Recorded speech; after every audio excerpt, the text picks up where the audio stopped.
So we'll run through it again, but this time I'm just going to kind of speak through the steps. So if you want to close your eyes back down, if that feels good, and explain the purpose, or if you want to keep them open. So the point of checking in with your body is to just begin to notice how easy it is to go from that tension to super calm. And so as you begin with checking in with your body at the beginning and end, you're creating a new awareness. And so it's really key, to not have any judgment around it when you begin. You're just creating some new awareness. And you might even notice like, oh, this is the spot in my body where I typically hold my tension. And then over time, you might gain more and more awareness about what that, is about. And so it's really, again, just creating that connection. And so that connection with your body begins to create new neural networks as well. So the more you do this practice, then the deeper it goes and the longer it lasts. So just like that automatic negative self-talk took time to create those neural pathways, so too this new practice of connecting even deeper and more into who you are will take some time. So just remembering that those neurons that fire together wire together. So when you connect I notice tension to now it's time to calm myself. And so you might even find after some time that you just naturally go, oh, wait, I can do a little bit of self-hypnosis the moment that you feel that tension. So the next thing that we do is we breathe deeply. And I know that probably already have some sort of breath practice. And the reality is that the deeper you breathe, then you invite more oxygen into the bloodstream. And with more oxygen flowing through the bloodstream, then everything in your autonomic nervous system begins to slow down. And when your body starts to slow down, then your brain waves start to slow down. And so that just naturally gets you into that theta brainwave state. And that's where the subconscious mind exists. And then you create that direct link to the subconscious when you're in theta. And this is the same brainwave state that you're in, when you're getting up in the morning, when you're kind of still foggy, you're in theta. So it's a great period of time to just say some positive things to yourself. And it's the same as you're going off to sleep. And again, I recommend doing self-hypnosis, in the morning and at night, especially at night. It's a really great way to get yourself off to bed. And then, it's kind of like when you're at the end of a yoga class too, you're also in that theta brainwave state. And so actually next week's session, then we'll talk a little bit more about theta. So then the next step was something that we call fractionation. So that's when you open and close your eyes 3 times. And so what happens is when you look up to the top of your head, or essentially towards where you might imagine your pineal gland to be, then the eyes slightly strain. So that's the key, is to just allow the eyes to move. And again, that invites in that theta brainwave state. And so like if you only have a few moments, again, if you kind of notice that tension, really just taking a few deep breaths, opening and closing the eyes several times, and just saying a quick hypno affirmation will already get you into, a better state of mind. It may take some time, right? Again, it's a new tool, but once you really get used to it, then you can calm yourself quickly, really at any time you choose. So then we repeated some of those positive, empowering statements about being calm. And again, once you're calm, then your subconscious is receptive to those new ideas. And essentially in hypnotherapy, we call them suggestions. So, you're receiving those suggestions all the time. When you're watching TV, when you're scrolling on your devices, you're open to all of the suggestions, because when you stare at the screen, you also create kind of that tired feeling in the brain and you go into theta. The great news is that now you can use that naturally occurring state for your own good. So then we repeated some suggestions that are in alignment with your, what you want to transform. And so today I used I am enough, because this is a universal theme for all humans. When we dig down to the root of almost every single thing, it's I am enough. I'm not enough. And so that's a really great one, to use on a regular basis. And it's kind of interesting because it really doesn't matter how successful or how positive a person seems to be on the outside. Way down, hidden in the background in the subconscious, there's some desire to be more, to do more. And so the I am enough is always a good one. Like if you're just kind of like, oh, I need to feel better, going to that I am enough is always a great one to use. And so why don't we just everyone kind of think of an area in your life right now, that you're wanting to improve. And go ahead and type in the chat what area that you're looking to improve. And while you're doing that, so it's when you create those hypno affirmations, you want to make them positive, and you want to make them present, and you want to make them easy to remember. So for me, I mentioned about boundaries. And so I would use something like, it's easier and easier to set boundaries. I feel good setting boundaries and sticking to them. So I wouldn't use, something that is like, I don't feel guilty if I set boundaries, or I will set boundaries with ease.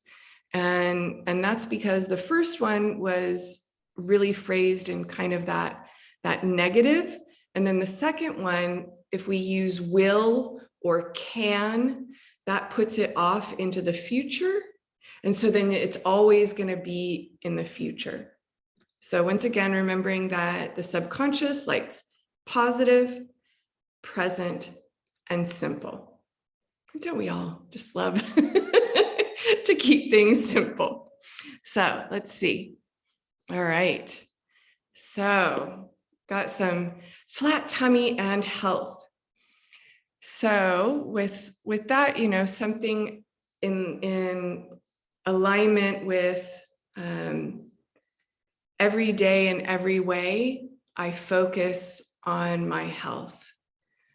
Or another one with the tummy, I would say,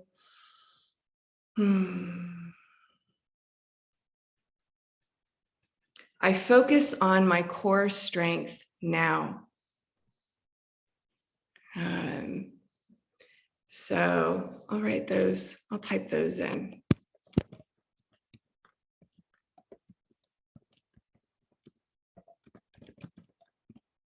And so, yeah, I focus on my core strength now. Cool. Great. Glad you got it, Brooke. So with patience and trusting in the journey, not feeling so fearful. So again, the everyday in every way is a really nice way to kind of encompass it all. So I would just say every day in every way, I am more and more patient.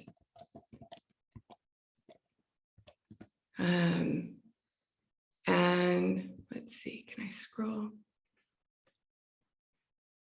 and really just something super direct. Like, I'm trusting in my journey now. Yeah. Yeah.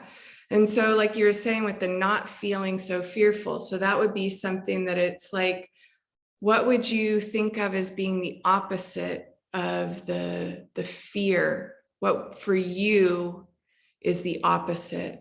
Because everybody has something a little bit different, right?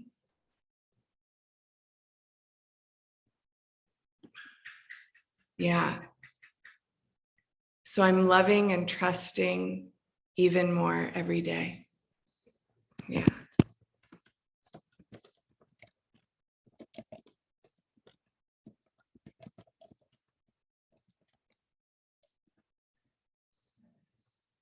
So I hope that that gives you some ideas, and feel free to, again, I'll email you the kind of the basic steps, and go ahead and create some of your own hypno affirmations, and feel free to just email me back and be like, hey, are these present, positive and simple, and I'll respond and help kind of keep them in that simplicity. So any questions or anything else you ladies want to share right now?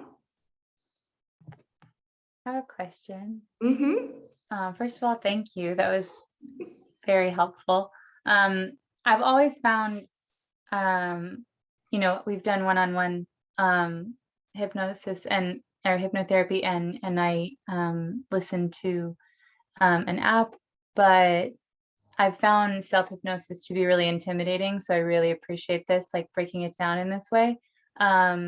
Excellent. Do you find that it's especially challenging if you're in places where you're like in public? Like I'm finding right now that when some of my anxiety comes up and I'm in a public space, I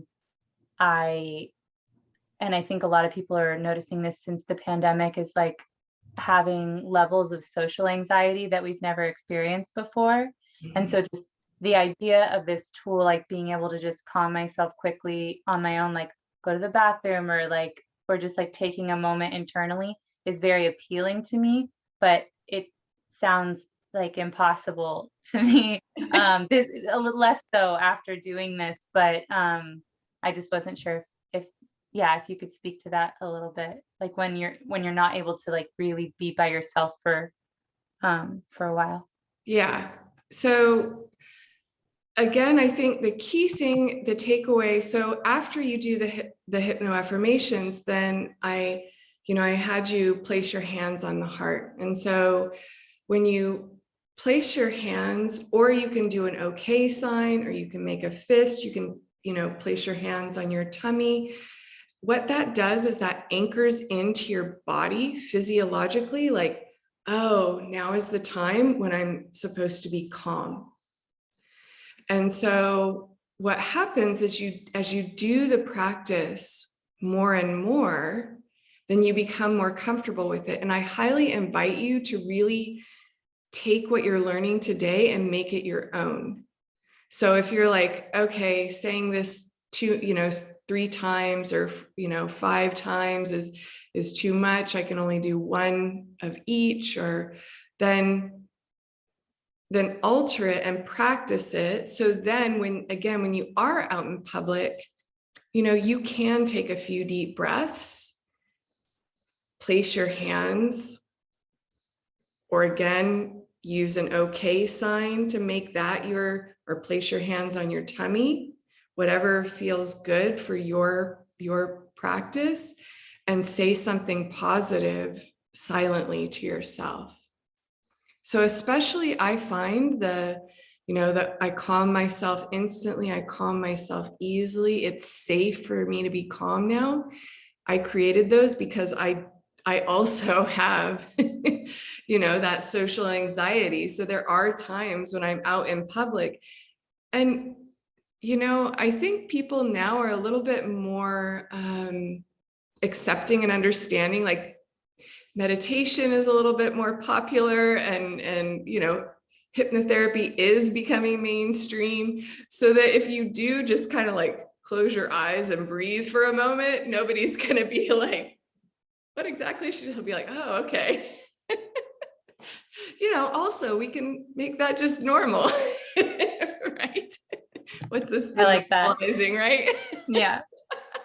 I think that's a great thing for us to be encouraging people to do. So I definitely think that the more that you practice it, again, really practicing at least twice a day. And even if just to start, you're just listening to the recording until it kind of, you know, naturally gets in there. But when I first started doing self-hypnosis, I wrote it down on a piece of paper, and I would have to open my eyes and kind of look every time. But again, that's the great thing, the fractionation. It's actually helping you to go deeper and deeper. So even just kind of creating that reframe, it's like, oh, wait, it's okay if I have to open my eyes and try and remember what the next step is, because that's helping me with the whole process. So, and you're welcome.